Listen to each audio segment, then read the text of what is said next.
What's the next one? What's the next one? All right. I'm very curious. All right. The next one here, you're going to love this one. It is quit social media. I'm going to tell you a story here about social media. And we're all on social media. This is posted on social media. You're watching this on social media. It's fine. Social media can be a great thing. It can also be pretty negative if you let it. I've gone through several times where on social media where I've quit certain things, where I've quit certain groups, where I've unfriended certain people. When I found that, one of the examples here is that, you know how there's the Fall River group, the online. There's like a couple of them or something like that. And it's interesting because this is just a local the city group where people talk about all sorts of topics. They talk about what's going on in the city. Sometimes it's just silly things, politics, all sorts of topics. And I did this years ago where I got off of it. There was so much negativity there all the time, and some people were just outright just nasty. And I think the last time when I ended up quitting is where they were just downright just like racist. It had something to do with my. I do experiments with my name being Miguel. Sometimes I'm Miguel, sometimes I'm Mike, and I definitely see when we're not face to face, when all you're dealing is with a name, I see an absolute difference of how people react or deal with me in a regular world. At work with professionals and engineers and everything like that, it's different. But in just a regular plain Jane people react. But I dropped out of that group because people were just nasty. And then there's an improvement already. There's all these negative people that I didn't have to deal with. Same thing with particular friends. Drop them. The latest thing that happened to me is I got locked out of my Facebook account, where all I could do is post to it from Instagram. And it's kind of almost been a positive thing. I'll still post to it. I'll post whatever it is I have to post on Instagram and then share it to Facebook. But I don't spend time browsing through it anymore. So it's been a positive thing not to spend time, because it's gotten to this automatic weird thing where you're bored, so you open your phone and you look at it, at least for me. So being locked out of my Facebook and not having access to it has been a positive for me. So it has brought actually positivity into my life. So quitting social media. Don't do it, don't do it completely if you don't have to, but just limit it. I agree. But that's a hard one for me. Yeah. My wife, actually, she got rid of being on Facebook and got rid of Instagram. She was like into it, and then she realized it was bringing her down. Yeah. So she stood off of it. She doesn't do social media. She's barely on her phone, and she's like so much happier. She's one of those people that tries to avoid anything negative. She can't watch scary movies. Actually, I'm the one that's always on social media, and yeah, we know. She's like has to hear from other people. She's like, "Hey, you won't believe what your husband did." She's like, "What? What did he do now?" And because she knows how I get, but there is truth to that. Social media has this gift of turning friends into frenemies. Yeah. It has this thing where it gets you so zoned in to the negativity, especially if there's something big going on in the country. And you can't help but feed off the negativity. I swear Facebook does it perfectly for that. It's a cancer. It sets you up. We're going to get banned. It sets you up to get mad. Yeah. And it doesn't matter what it is. Like someone can bring something out in the news. You make one comment, 1,000 negative comments can come right through. Not one positive.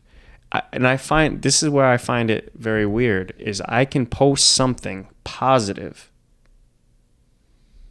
gets a good reaction somewhat, but nothing like the negative ones. Yeah. it's like, geez, man, I can take a picture of my kids. I'll get like a few thumbs up, hearts, or whatever. But if I say something, Yeah. it's like that kind of has like a little trigger point. Bam, poof. People will take time out of their day to say, if you say something negative or if you say something they don't like, they'll take time out of their day to react to it.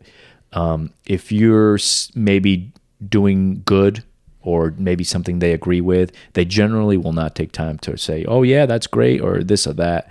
You're most likely to, when you get on social media, to respond to the negative.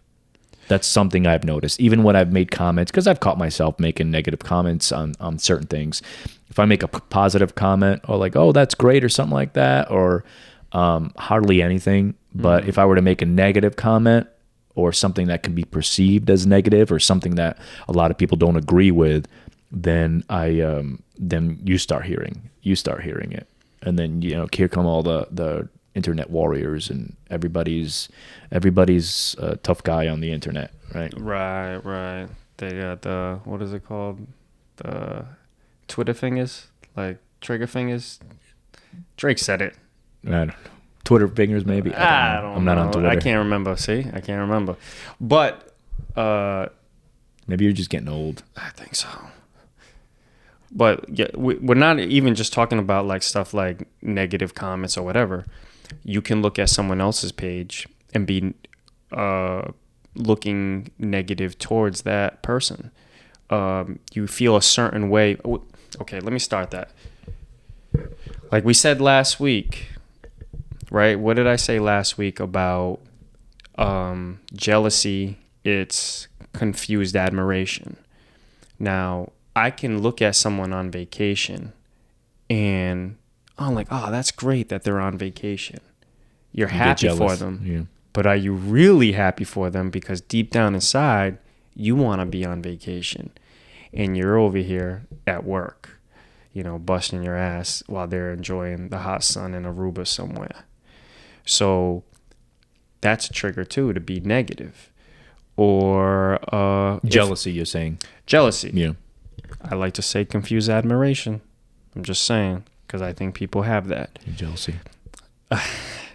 But also, what also can bring negative feeling towards you, if you post something that you feel really good about, say a picture of yourself or a picture of your kids, and no one has a reaction to it, that can make you negative too. Because, we live for people's acceptance. But then we die by people's rejection. So I think that's also a part of this social media game of you get trapped in the warp of negativity. Like, why is no one liking my picture of my kids? Or why is no one liking pictures of me or what I said? That can bring something. That can bring you down.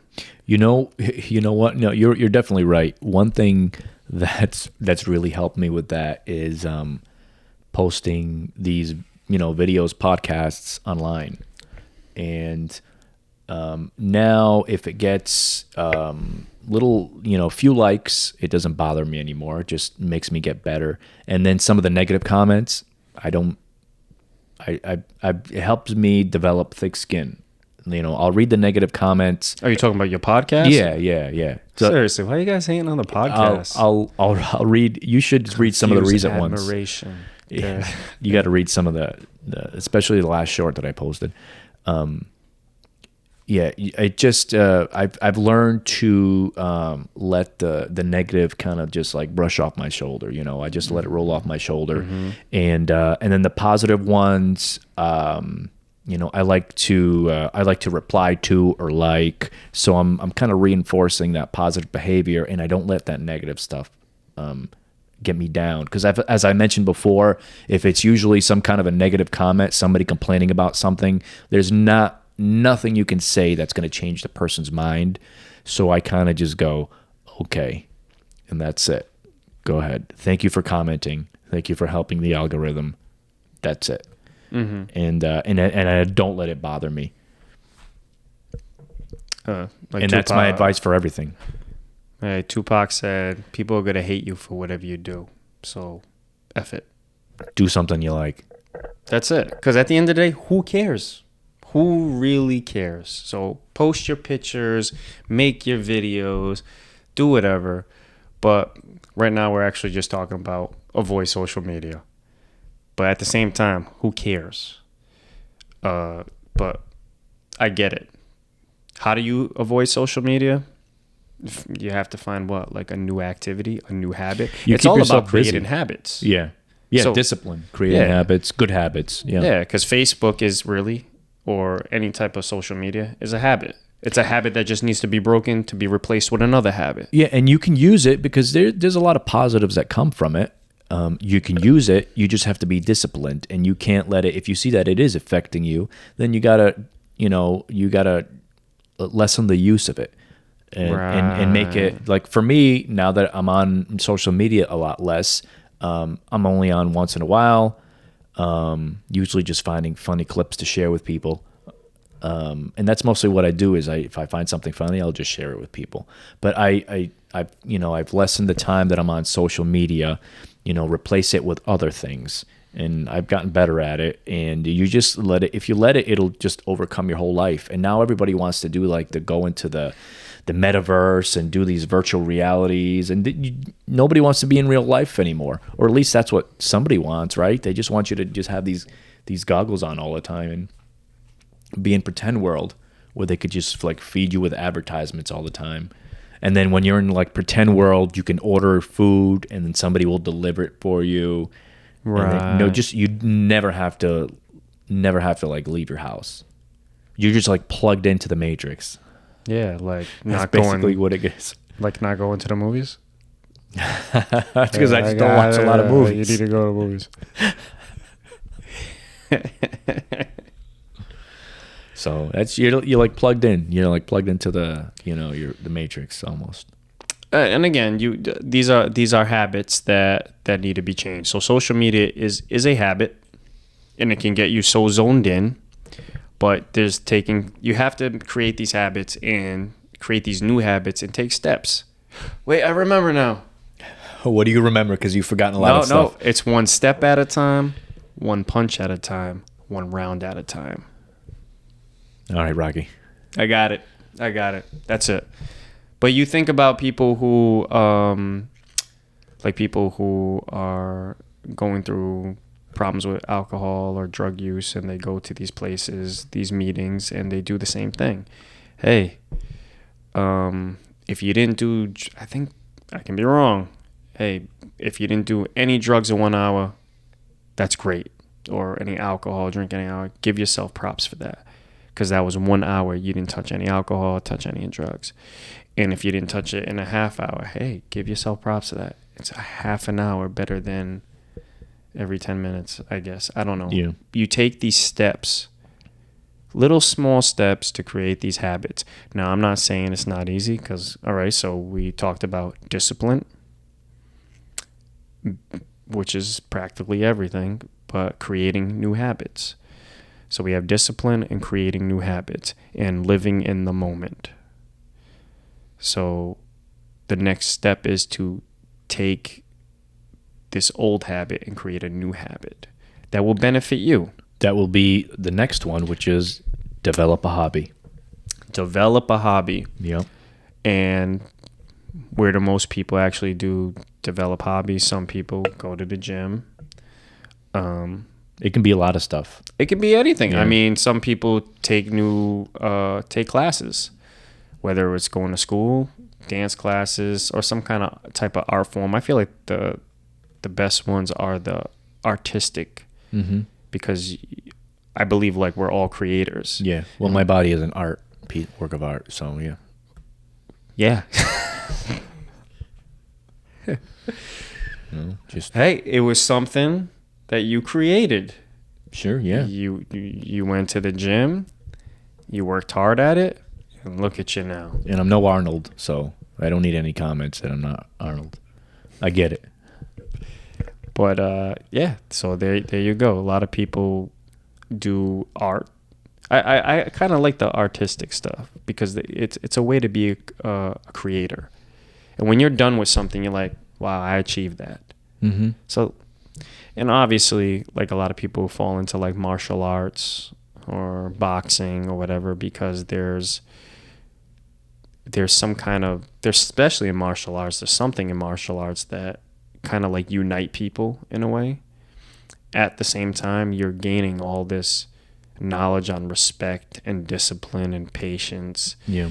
Or any athletic, like if you're in basketball or football or boxing, you know, I learned a lot about myself when I was boxing. That was probably like the most I've ever learned about myself and learn about others. So definitely figure out a hobby. Yeah. And, you know, I think one of the things that I think about where develop a hobby is during COVID, it was a weird time for everyone, right? And a lot of times, you know, you find out who your friends are, who your friends aren't, or, you know, but you got to respect everyone and whatever it is. But you end up having a lot more free time. And that's one of the things I did was it was the best time to hike. I really liked it because that year, that COVID year, I got so much hiking in, and it was hiking's kind of always been a hobby of mine, but that year I just got to really spend a lot of time doing it, and it was a way of keeping busy, staying positive.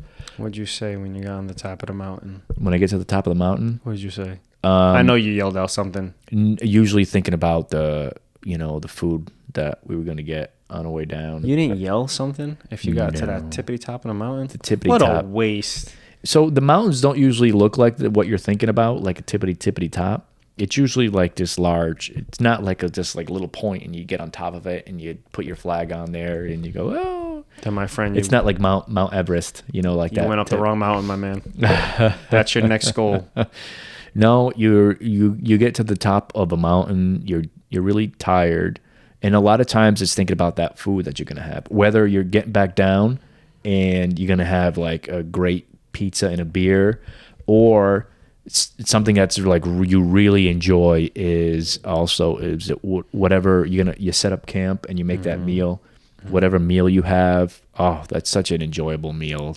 That after like a long day of hiking. And whatever it is, you make a little fire. Oh, that's a good meal. That's usually what I'm thinking about. I would have definitely yelled something right out of a movie. All right, yell. What are you gonna yell? You're not like discovering something. You're not landing on the moon. It doesn't matter. Hakuna Matata. You get to hear out your echoes out there. Like, are you kidding me? I would have made it like a scene. A scene. Yeah. Of my own movie. Yeah. But you know what's another good one? Reading. A hobby? Yes. Oof, I hate reading. You learn to like it. No, you don't. Not for some people. I'm telling you, I hate reading. I like books, and I'll do audiobooks. But reading, it's not an enjoyable thing for me. Because you're not finding books that you're interested in. You got to have that one book you're like, oh, okay. I think reading is the most important, one of the most important things in life, because there's a problem in every book, and there's a solution to the problem in every book. You got to think a lot of people have written books, whether fiction or nonfiction, and they have truth to it. And in that book, there's always a problem and a problem solver.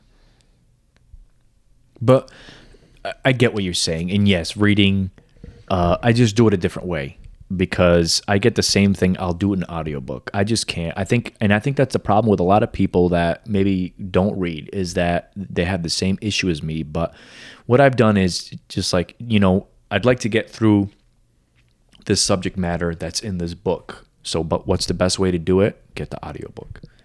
It's the same. It's like reading. Well, yeah, no, I agree. Like podcasts is the new books now. I really think so. Like when there's a Matthew McConaughey came out with a really good book. It was a journal, and I was reading it, and I'm like, but I was reading it in his voice.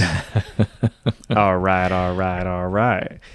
But I was reading, I'm like, I can't. I gotta listen to the audiobook. I Yeah. gotta hear him. Oh, he does his own audiobook? Yeah. Yeah. And I heard the whole book. Yeah. There was like certain books that like I have to read it with their voice. Like when I read the Will Smith book, Mm-hmm.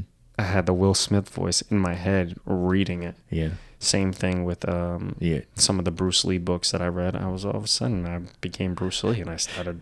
I'm all about books and I'm all about education, right? Yeah, self-help, education, learning new subject matter. But for me individually, and I know a lot of people are like me, a lot of people are not, but it's that sitting down and reading a book, I just can't do it. I get bored. I find myself, Zoning not, out. Yeah, not being able to retain that information. Not being in the moment.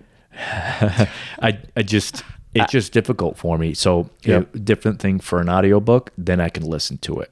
And then, a lot of times I go to, when I drive, I'll put an audiobook on, and that's a lot of times that's when I kind of listening to it. And if I zone out or something for some reason where I'm not paying attention, I'll rewind it a bit and listen to it again. But for me, I take it better, through books and is listening to them. Well, there's great things to audiobooks because one things you can do with audiobooks, you don't just have to sit there. You can accomplish other things while you can do two brand new habits at the same time. You can hike and listen to an audiobook.